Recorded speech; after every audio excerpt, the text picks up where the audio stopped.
Today I wanted to review a book called Living Astrology by Britten LaRue.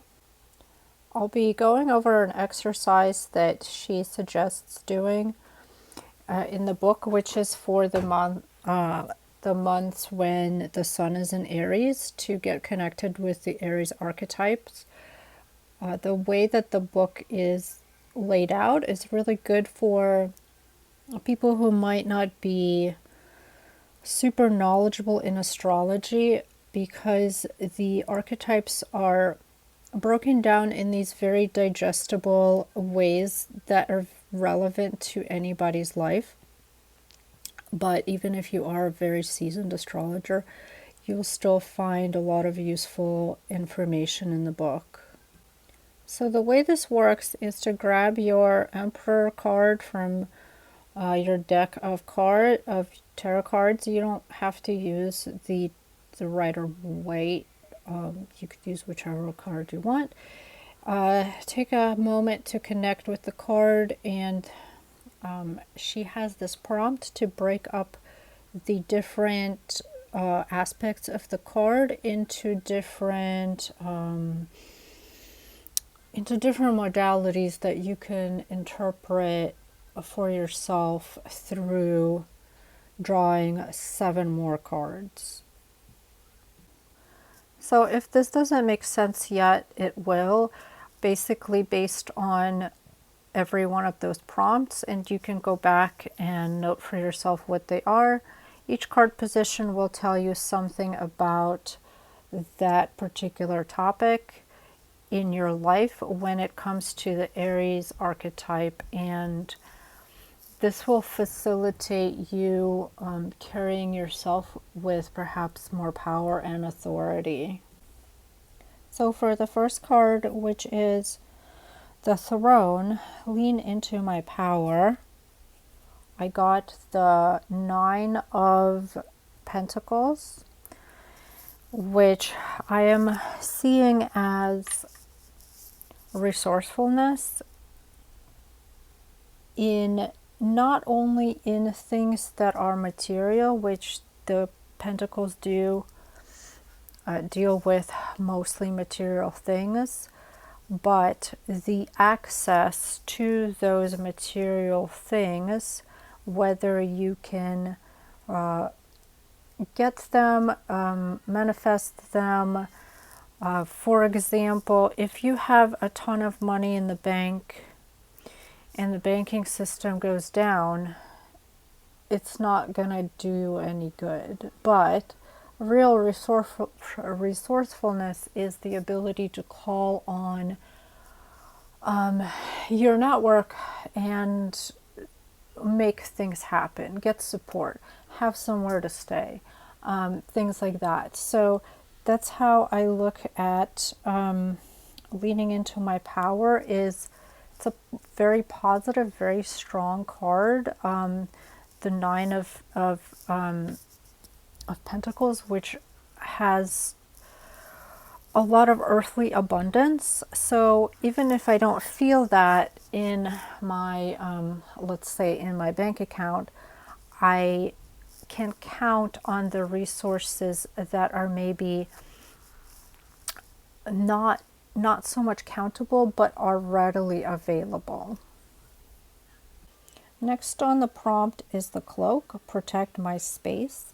And I drew the 2 of Swords, which has a lot to do with mental energy, and the 2s are often have to do with conflict or 2 paths diverging and sort of a choice that needs to be made.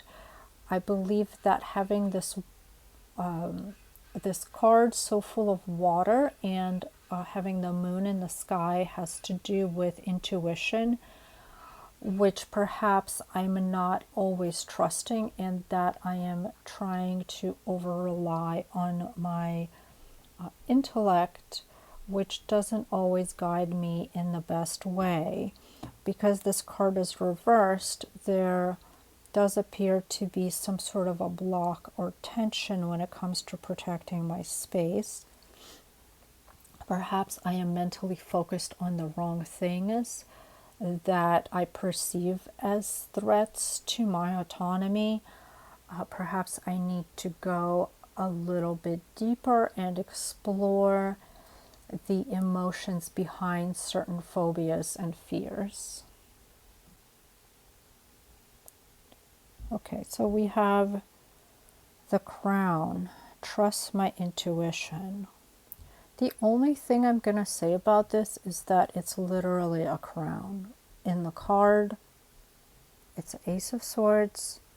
Say whatever you may about the meaning of the Ace of Swords and the kind of intellectual nature, new idea or new venture.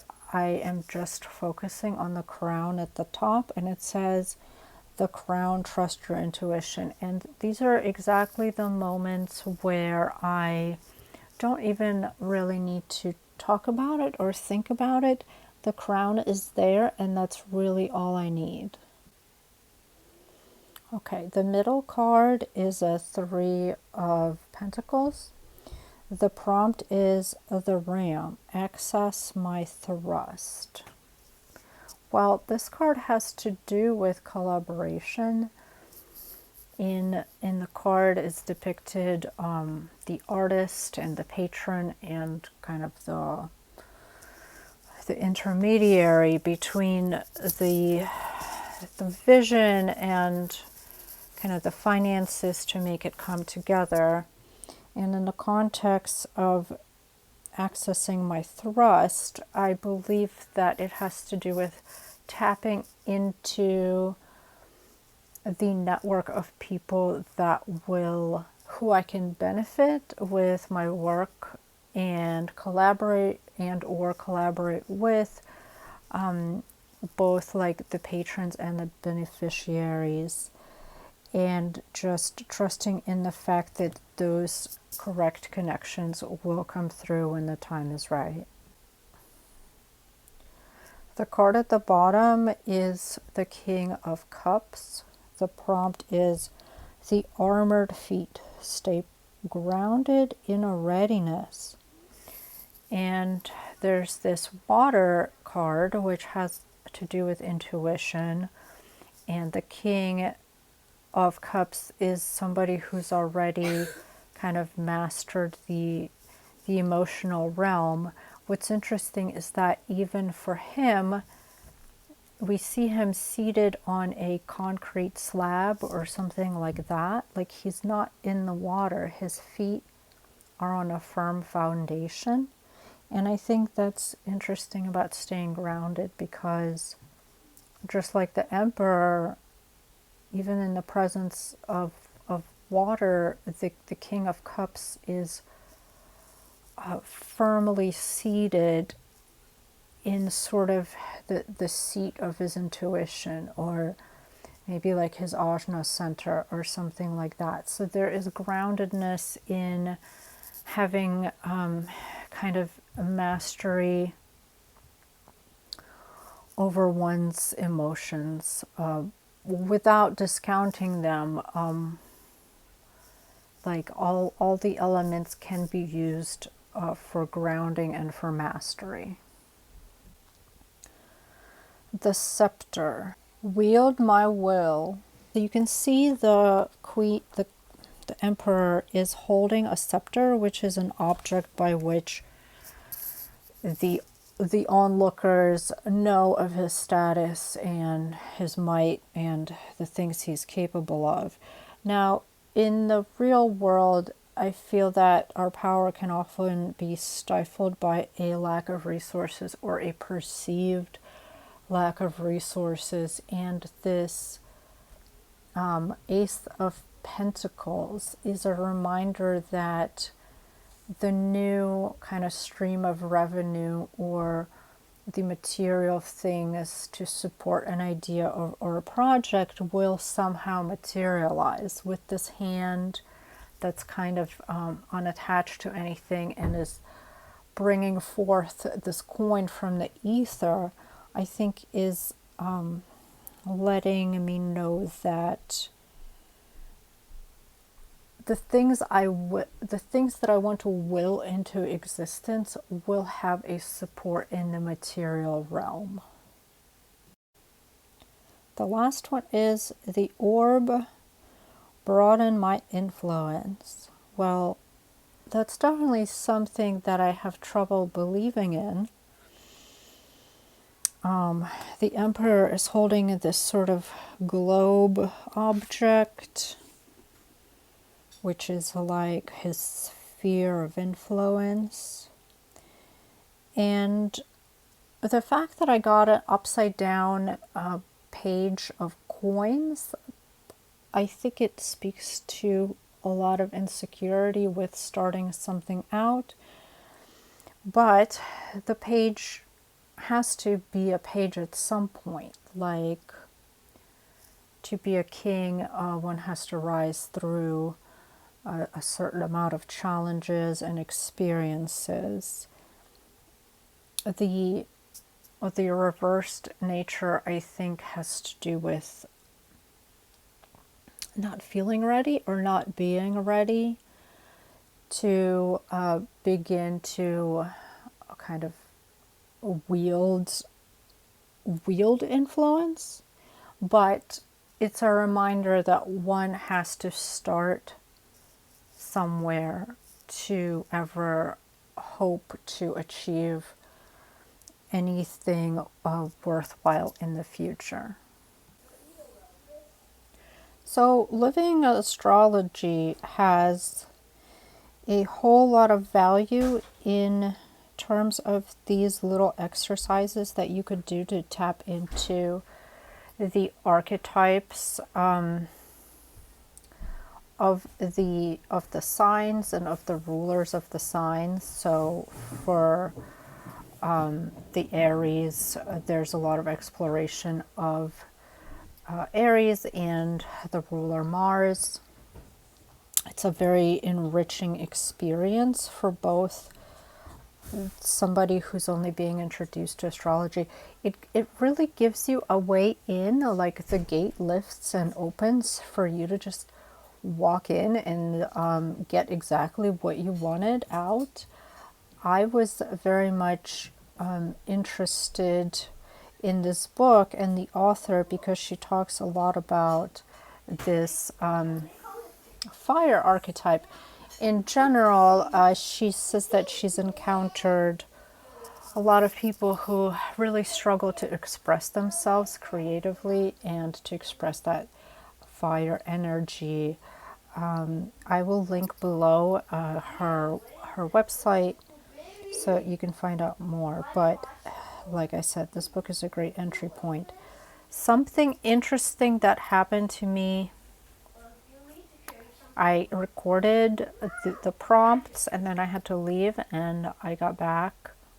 Well, while I was out, see, these things will happen when you tap into the energy, like you may see in my other videos where I do an attunement to a specific planet to help to connect. If you channel that energy, sometimes you will get a real manifestation or a really comical manifestation of that archetype in your waking life. So what happened was I was outside in the city and there was a guy with a shopping cart who was collecting cans, which is not very unusual for people to be walking around collecting cans. He had a bag of cans, he had a shopping cart, but for some reason in the shopping cart he had this huge stuffed animal that was, guess what it was? It was a ram. It was like a ram. It was like a boy looking. It was very personified looking, so it looked like a person. It even had like peach skin, but it had these ram horns that went like curled around on the sides of its head, and it was wearing a shirt, but it had like goat, like ram hooves too. So it was like this giant plushie that he had in a shopping cart that was also it was like in a plastic bag because it was raining. So I have no idea what he was doing with it, or like why, where he was taking it, or like what was going on. But just seeing that, really, it made me crack up and like just kind of smile, because it felt like another one of those things like, oh, I got a little confirmation that I tapped into that archetype successfully with my card interpretation, with talking about this chapter of the book. And sometimes I'll get these little pings after doing an attunement where something like that comes through. Now, when that happens, I don't think you need to make more of it than it is. Like, you're not going to all of a sudden gain every single benefit from that archetype or unlock some sort of universal mystery. I think it's just a very literal, like, holler back from the universe, just like, hey, I hear you, and go on with the rest of your day. So I wanted to share that. That was pretty magical and special. I hope you get the book and explore it yourself, and try to do this Aries exercise for yourself too, and see what kind of cards you get. Please share with me what you got, if there's anything interesting that happened in your reading.